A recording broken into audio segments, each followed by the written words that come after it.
Today's topic is conditional and looping construct. The name of topic is control statements. Control statements are basically used to control the flow of execution depending upon the specific condition or logic. Basically, control statements are the statements that are controlled by the some basic constructs, and these constructs are divided into the basically three types. First one is decision making statements. Second one is iteration statement, and the third one is jump statement. ये तीन तरीके के control statements हैं जिसमें हमारा जो flow होगा, जो एग्जीक्यूशन होगा, उसको हम लोग कंट्रोल कर सकते हैं. डिसीजन मेकिंग स्टेटमेंट आपने पढ़ा है. जो आपने डिसीजन मेकिंग में आपकी एक कंडीशन होती है. अगर वो कंडीशन ट्रू होती है तो ट्रू वाला ब्लॉक एग्जीक्यूट होता है, और फॉल्स होती है तो फिर फॉल्स वाले ब्लॉक में हम लोग चले जाते हैं. तो decision making statement use to control the flow of execution program depending upon the condition. वो टोटली उस कंडीशन के ऊपर होता है, और जो कंडीशन होती है वो एक्सप्रेशन से मिलकर बनी हुई होती है. और उन एक्सप्रेशंस में जो भी वेरिएबल यूज होते हैं या जो भी डेटा यूज होता है वो प्री डिक्लेयर्ड होना चाहिए और उसकी वैल्यू पहले से डिफाइन होनी चाहिए. तो उस कंडीशन के आधार पर हम एग्जीक्यूशन करते हैं. There are three type of decision making statements. Decision making statements को हमने तीन भागों में डिवाइड किया है. The first one is if statement, the second one is if else statement, and the third one is nested if else statements. तो एक एक करके इसको हम लोग डिस्कस करेंगे. The first one and the most important and the basic statements are if statements. If statement is a programming conditional statement. अगर वो true होगा तो performs a certain type of activity, और अगर वो false होगा तो वहीं पर condition finish हो जाएगी. यानी इसके अंदर false होने पर कुछ भी वर्क नहीं होगा. जैसे ये एक फ्लो चार्ट है, आपने मैथ्स में फ्लो चार्ट पढ़े होंगे. This is a starting box. Starting box के बाद आप कंडीशन पर जाएंगे. अगर वो कंडीशन ट्रू रहती है तो जो भी उसका रेस्पेक्टेड कोड होगा, जो भी एक्टिविटी परफॉर्म करनी होगी वो परफॉर्म होगी. और फॉल्स होगा तो वो सीधा एंड हो जाएगा, कोई एक्टिविटी परफॉर्म नहीं करेगा. और ये वाला जो पर्टिकुलर ब्लॉक होगा, जो एक्टिविटी परफॉर्म करनी होगी, उसको क्विट करके सीधा वो एंड की तरफ मूव कर जाएगा. यानी इफ स्टेटमेंट के अंदर हमारी कंडीशन अगर ट्रू है तो एक्टिविटी परफॉर्म होगी, और अगर कंडीशन फॉल्स है तो सीधा लूप से बाहर, और वो सीधा कंट्रोल से बाहर और सीधा वो एंड स्टेटमेंट पर चला जाता है. एग्जांपल देखते हैं. जो सिंटेक्स होता है, सिंटेक्स का मतलब जो एक रूल होता है डिक्लेरेशन करने के लिए, वो आपके सामने है. सबसे पहले आप लिखेंगे इफ जो है वो प्री डिफाइंड है. कंडीशन, ये कंडीशन जो होगी वो यूजर के हिसाब से कुछ भी हो सकती है. इसके बाद आप लगाएंगे ये कॉलन, कॉलन ऑपरेटर रहेगा. और फिर उसके साथ स्पेसिंग करके पैरेलली में जितने नंबर ऑफ स्टेटमेंट्स आप लिखेंगे वो सभी स्टेटमेंट्स उसके ट्रू ब्लॉक के साथ कंसिस्ट होंगे. इस कोड को मैं रन कराने जा रहा हूं.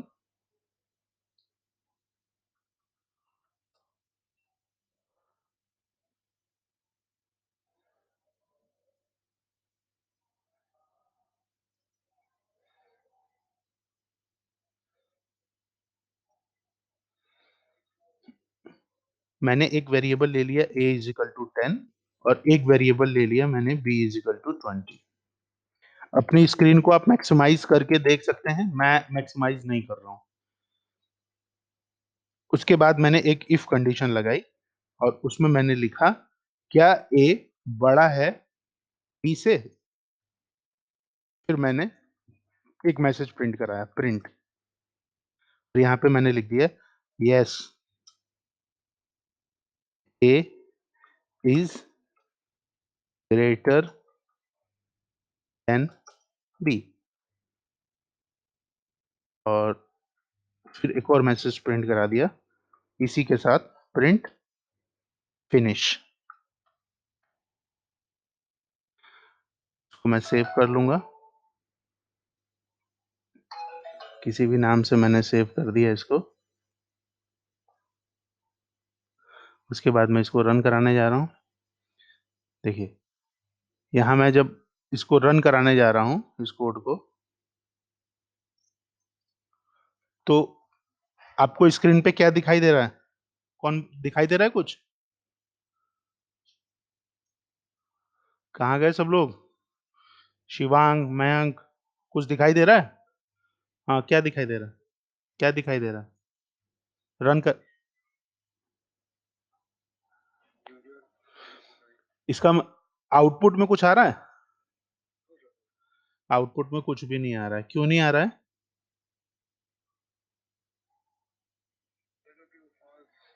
क्योंकि ए की वैल्यू बी से बड़ी नहीं है।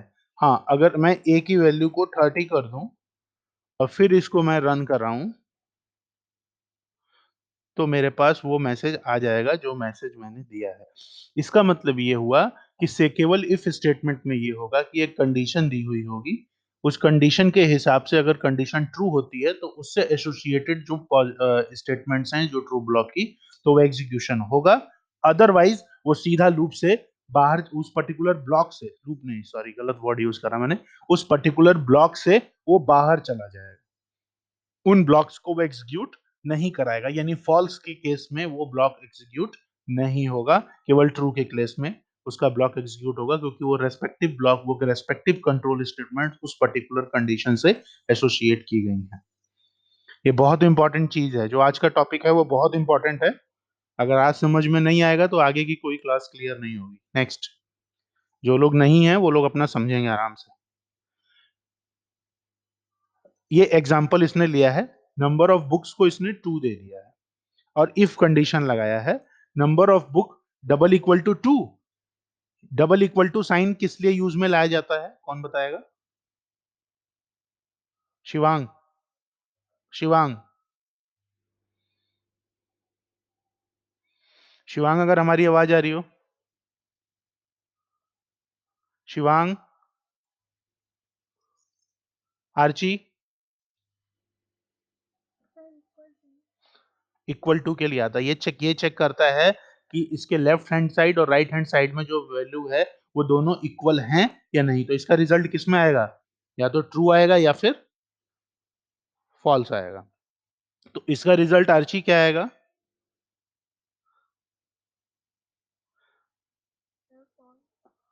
फॉल्स आएगा। ये नंबर ऑफ बुक्स की वैल्यू क्या है? यह नंबर ऑफ, और यहाँ पे टू को किससे कंपेयर किया जा रहा है? टू से, तो फॉल्स क्यों आएगा? ये नंबर ऑफ बुक्स की वैल्यू यहाँ पे हमने कितनी दी है? ये कितनी वैल्यू है? तो ऑब्वियस ही बात है, जब टू है तो फिर जब टू को कंपैरिजन होगा तो वो उतनी ही वैल्यू ना आएगी, वैल्यू थोड़ा ना बदल जाएगी।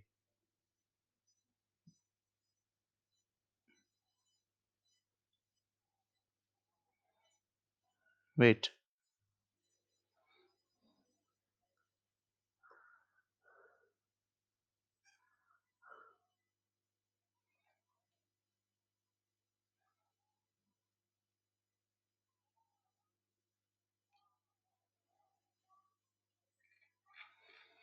तो जब ये दोनों वैल्यू इक्वल हो जाएंगी, कंडीशन ट्रू हो जाएगी, तो फिर ये दोनों रेस्पेक्टिव स्टेटमेंट्स इसके साथ एग्जीक्यूट कर जाएंगे। उसके बाद जो ये वाली स्टेटमेंट है, ये वाली स्टेटमेंट इस इफ ब्लॉक के साथ एसोसिएटेड नहीं है। ये इफ ब्लॉक के ट्रू ब्लॉक को रन करेगा और फिर ये स्टेटमेंट को रन करेगा। यानी ये वाली स्टेटमेंट तो चाहे कंडीशन ट्रू हो चाहे फॉल्स हो, दोनों के केस में रन करेगी। देखिए, मैं अपना एग्जांपल मैं आपको एक्सप्लेन कर देता हूँ, जो एग्जांपल अभी मैंने बताया।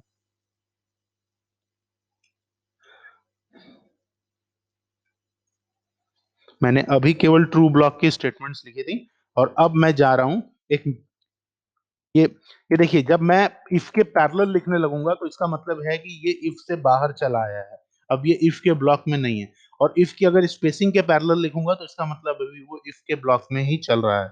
और यहाँ पे मैंने लिख दिया प्रिंट वेलकम,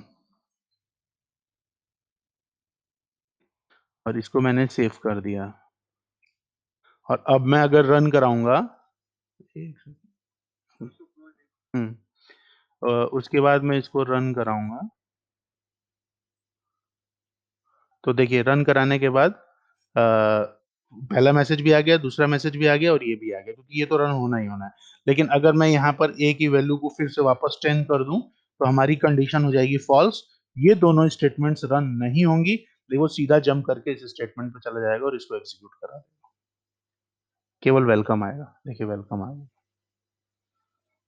ठीक है। This is about if statement only. आगे हम लोग कंटिन्यू करते हैं इफ के बाद। अगला आता है second one, if else statement. अब तक हमने आपको बताया कि मैं इफ स्टेटमेंट के साथ केवल और केवल कंडीशन दिखा रहा था और उसके साथ ट्रू ब्लॉक एसोसिएट था, लेकिन इफ एल्स ब्लॉक के अंदर हमारा फॉल्स होने पर भी हम कोई मैसेज डिस्प्ले करेंगे। अभी तक फॉल्स होने पे वो सीधा बाहर चला जा रहा था, जो आपने फ्लो चार्ट देखा था उसमें वो सीधा बाहर चला जा रहा था। एक मिनट, मैं चाहूंगा कि इसका फ्लो चार्ट अगर इफ एल्स स्टेटमेंट का, हाँ अभी एग्जांपल हम लोग बाद में देखेंगे। ये देखिए कंडीशन के अंदर आए, कंडीशन के अंदर अगर हम ट्रू हैं तो ट्रू वाला ब्लॉक एग्जीक्यूट होगा, और अगर हम फॉल्स हैं तो फॉल्स वाला ब्लॉक एग्जीक्यूट होगा, और फॉल्स वाला ब्लॉक एग्जीक्यूट होने के बाद वो सीधा एंड पे चला जाएगा। ट्रू वाला ब्लॉक भी होने के बाद वो एंड पे चला जाएगा। यानी हम कंडीशन चेक करेंगे, कंडीशन के बाद एक ट्रू ब्लॉक होगा, एक फॉल्स ब्लॉक होगा। अगर कंडीशन ट्रू है तो ट्रू रन करेगा, नहीं तो फॉल्स रन करेगा, और फाइनली वो एंड ब्लॉक पर आ जाएगा, जो हमारा एंड है वहां पर वो आ जाएगा। इस तरीके से हमको रन कराना है इफ एल्स में। लेकिन यहां पर वो क्या एग्जांपल्स ले रहा है, इफ स्टेटमेंट का उसने एग्जांपल लिया है। अच्छा ठीक है, ये जो एग्जांपल इसने लिया है इसको मैं अभी रन करके आपके सामने दिखा दे रहा हूँ किस तरीके से रन होगा। ये केवल इफ स्टेटमेंट का उसने एग्जांपल ले रखा है। अब वो क्या कर रहा है कि ए और बी की वैल्यू डायरेक्टली ना पास करके वो सीधा यूजर से पास करा रहा है। तो यूजर से पास कराने के लिए हमें क्या करना पड़ेगा, is equal to int input, और यहाँ पे हमने लिख दिया फर्स्ट वैल्यू, और उसके बाद इसी को हम कॉपी कर लेते हैं यहाँ से, ये पूरा कॉपी, और फिर इसी तरीके से हम बी की वैल्यू भी प्रोवाइड करा देंगे। यहाँ पे फर्स्ट वैल्यू की जगह हम लोग लिख देते हैं सेकंड वैल्यू। है नहीं वही है बिल्कुल सेम। इसको सेव कर दिया, उसके बाद मैं इसको रन करा देता हूँ। देखिए पूछ रहा है आपसे फर्स्ट वैल्यू क्या है। मान लीजिए मैंने फर्स्ट वैल्यू दे दी 20, सेकंड वैल्यू दे दी मैंने 50। फर्स्ट वैल्यू मेरी 20, सेकंड वैल्यू 50, कंडीशन ट्रू होगी फॉल्स। फर्स्ट वैल्यू 20 है, सेकंड वैल्यू 50 है, कंडीशन ट्रू होगी कि फॉल्स। बस एक मयंक ही पढ़ रहा है, शिवांग, शिवांग सौर्यांश फॉल्स होगी।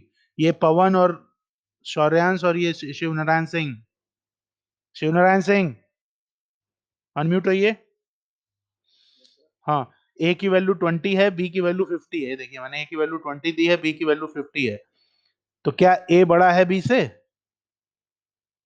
If the value of A is 20 and the value of B is 50, then A is greater than B? Yes or no? No. तो नो है तो ये दोनों ब्लॉक एग्जीक्यूट होगा कि नहीं होगा? केवल हमारा ये ब्लॉक एग्जीक्यूट होगा। आप लोग देखिए, अब इसको मैं जैसे ही एंटर करूंगा केवल हमारे पास मैसेज आ गया वेलकम वेलकम।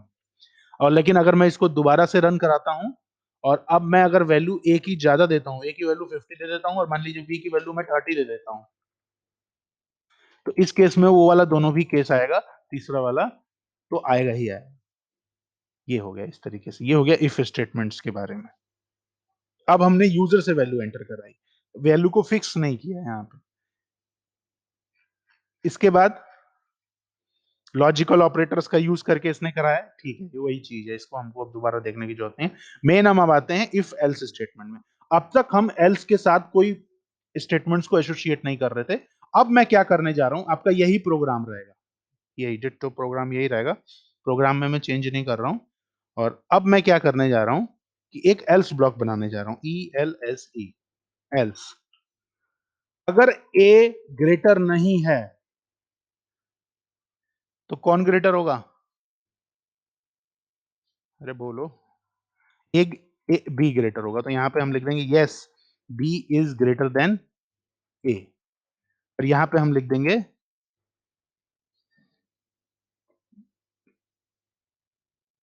एल्स कंडीशन, ताकि हमें पता रहे कि एल्स वाली कंडीशन हमारी रन की है, और यहां पर हम लिख देंगे ट्रू कंडीशन। अब हमें पता लग जाएगा कि कब हमारी ट्रू वाली रन हो रही है, कब हमारी, और ये वाला स्टेटमेंट तो रन होगा ही होगा, चाहे कोई भी रन हो। हमने फाइल में जाके सेव किया, और अब मैं आपसे पूछूंगा कि आउटपुट क्या आएगा। देख लो कोड को, सब लोग ध्यान से देख लो, एक एक करके पूछूंगा सबसे। रन, वैल्यू मैंने दे दी 30 और 40। व्हाट इज द आउटपुट आर्ची? ए की वैल्यू 30 है, बी की वैल्यू 40 है। What is the output?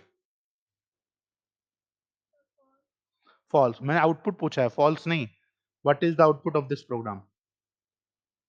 False है तो फॉल्स वाले कंडीशन में एल्स वाला ब्लॉक एग्जीक्यूट होगा। एल्स वाले ब्लॉक में क्या क्या लिखा हुआ है? आर्ची अनम्यूट हुई है। हाँ बोलिए। एंड, और और एक और मैसेज आएगा, वेलकम। वेलकम, देखिए रन कराइए। सॉरी, हम लोग तो यहाँ पे थे ना। हाँ, ये देखो, ये मैसेज आ गया। अगर मैं इसको फिर से दोबारा रन कराऊं, अब शिव नारायण इसका आंसर देंगे 50 50। शिव नारायण क्या आंसर आएगा?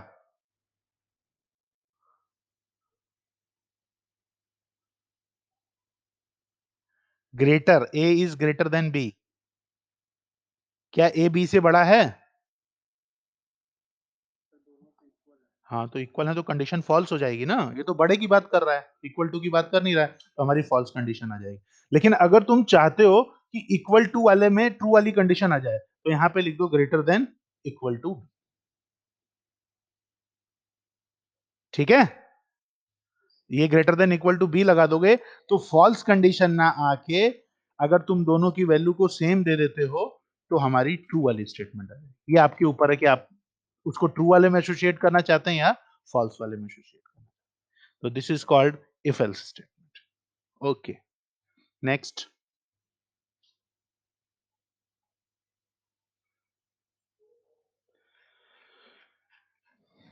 इफ एल्स स्टेटमेंट का ब्लॉक दिया हुआ है, मैंने आपको ऑलरेडी एक्सप्लेन कर दिया। पहले इफ लिखा रहेगा, कंडीशन रहेगी, उसके साथ एसोसिएटेड स्टेटमेंट्स, और एल्स उसके साथ एसोसिएटेड स्टेटमेंट। ये स्टेटमेंट जब तक इस लाइन में पैरेलल रहेंगी तब वो सब एल्स से एसोसिएटेड है, जब तक ये इसके पैरेलल रहेंगी तब तक वो इफ से ट्रू ब्लॉक से एसोसिएटेड है। जैसे ही वो यहाँ पर आ जाएंगी, वो इस ब्लॉक से बाहर चली जाएंगी। जैसे ए की वैल्यू हमने 10 दी, चेक कर रहा है क्या 10 बड़ा छोटा है 100 से, यस, तो ये वाला मैसेज डिस्प्ले हो जाएगा, और सीधा डिस्प्ले करने के बाद वो लूप से, कंडीशन से बाहर चला जाएगा। अगर यहां पर कोई मैसेज होता तो वो मैसेज डिस्प्ले हो जाता। अभी रन करा है ये। अब आता है सबसे interesting, nested if else statement. ये इंटरेस्टिंग है। नेस्टेड इफ एल्स का मतलब ये हुआ कि एक कंडीशन के अंदर दूसरी कंडीशन दी हुई है। जैसे फॉर एग्जांपल, आप सबसे पहले एंट्री किए, आपने एंट्री किया तो टेस्ट कंडीशन किया। अगर कंडीशन ट्रू है तो ट्रू के अंदर जाने के बाद आपने दोबारा कंडीशन चेक करना शुरू कर दिया। यानी एक इफ के अंदर ट्रू ब्लॉक में गए और ट्रू ब्लॉक में फिर आपने कंडीशन लगा दी। अब वो अगर ट्रू है तो इधर गए, फॉल्स है तो इधर गए, ये फॉल्स है तो इधर गए। नेस्टेड इफ का मतलब ये हुआ एक इफ के अंदर कोई दूसरी इफ स्टेटमेंट, नेस्टिंग उसे कहते हैं। ये देखो इस तरीके से लिखते हैं।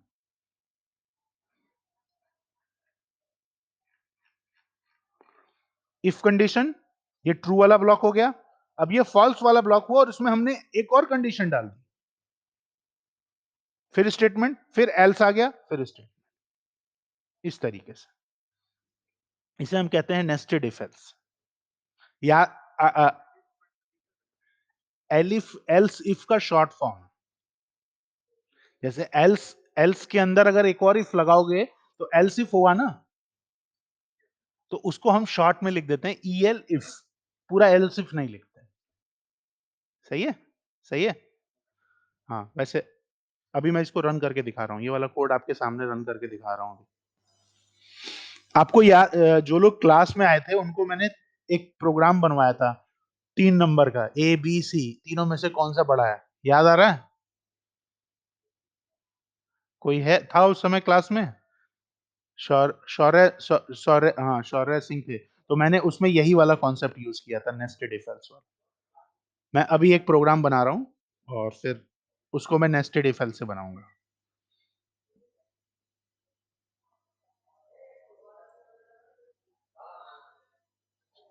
अब मैंने एक वेरिएबल ले लिया सी इक्वल टू, और इसको मैं कॉपी कर ले रहा हूँ, थर्ड।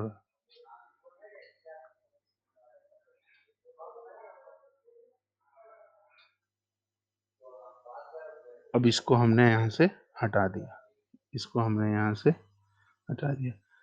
अब हम पूछ रहे हैं A is greater than equal to B, नहीं, ये ए ग्रेटर देन बी, और इसके साथ हम एक एंड कंडीशन लगा रहे हैं, एंड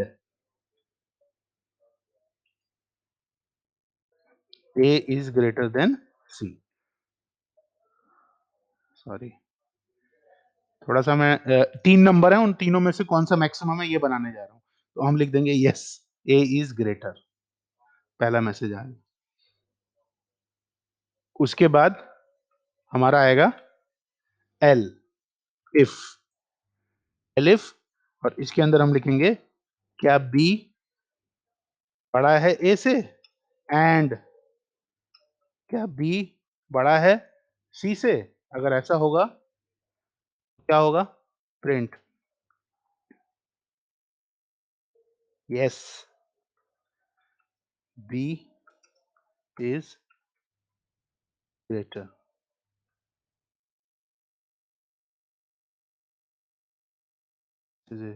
इसको बंद कर दो, ठीक है। उसके बाद हमने कोई उस उससे कोई प्रॉब्लम नहीं है, उससे कोई प्रॉब्लम नहीं है, वो आपको बस समझना चाहिए उसमें आप क्या लिख रहे हैं, वो मैसेज आपके ऊपर डिपेंड करता है, ठीक है। एल्स अगर ये दोनों बड़े नहीं हैं तो कौन सा बड़ा होगा, बोलो। ए भी बड़ा नहीं है, बी भी नहीं बड़ा है, तो फिर ऑब्वियस ही बात है सी बड़ा होगा। यस सी इज,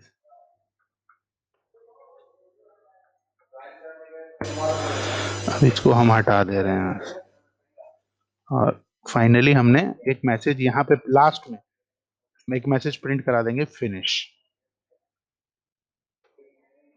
अब देखो मैं इसको सेव कर रहा हूँ, तो कितना इंटरेस्टिंग प्रोग्राम बनने वाला है। Save, run. हाँ, पहली वैल्यू हमने दे दी 12, दूसरी वैल्यू हमने दे दी 13, और तीसरी वैल्यू हमने दे दी 14। Yes C is greater, C value किसकी थी, थर्ड वाले की ना। अब अगर तुम चाहते हो कि वो वैल्यू लिख दे, तो बस उसके लिए कुछ करना नहीं है, थोड़ी सी मेहनत करनी पड़ेगी। ये याद है मैंने बताया था आप लोगों को, कॉमा, हाँ कॉमा लगा दो, अरे यार, कॉमा यहाँ लगा दो और इसको डबल कोट्स में लगा दो, बस ऐसे करना पड़ेगा, ये तो वो वैल्यू दिखा देगा। कॉमा, ये कॉमा, ये वेरिएबल की वैल्यू दिखा देगा। कॉमा, अगर मैं कुछ गलती करूं तो मुझे जरूर बताइएगा आप लोग। हाँ, मुझे लगता नहीं है कि सब सही है, ठीक है, कोई प्रॉब्लम। हाँ हाँ, एक हाँ हाँ, कॉमा, और ये हटा दीजिए। यस, ये पता होना चाहिए बस, ये आप एक बार जान जाएंगे तो फिर आपको प्रॉब्लम नहीं होगी। अब रन कराइए, अब आएगा एकदम जो आंसर आप चाहें। हाँ, फर्स्ट वैल्यू हमने दे दी 45, फिर 46, मान लीजिए फिर दे दी 48, ग्रेटर इज 48। सही है, आपको समझ में आ रहा है, इंटरेस्टिंग है प्रोग्राम। बस ये देखो, यहाँ पे आप एल्स इफ भी लिख सकते हैं, मुझे नहीं लगता कि कोई दिक्कत आनी चाहिए। इनवैलिड सिंटेक्स, वो स्पेस की प्रॉब्लम आ जाएगी, स्पेस की प्रॉब्लम इसलिए आएगी, तो इसीलिए हम लोग करते क्या है कि जब हमारे पास नेस्टिंग होने लगती है तो हम इसको एल्स इफ ना लिख के एलिफ लिख देते हैं, तब हमें प्रॉब्लम नहीं आएगी। क्लियर है, हाँ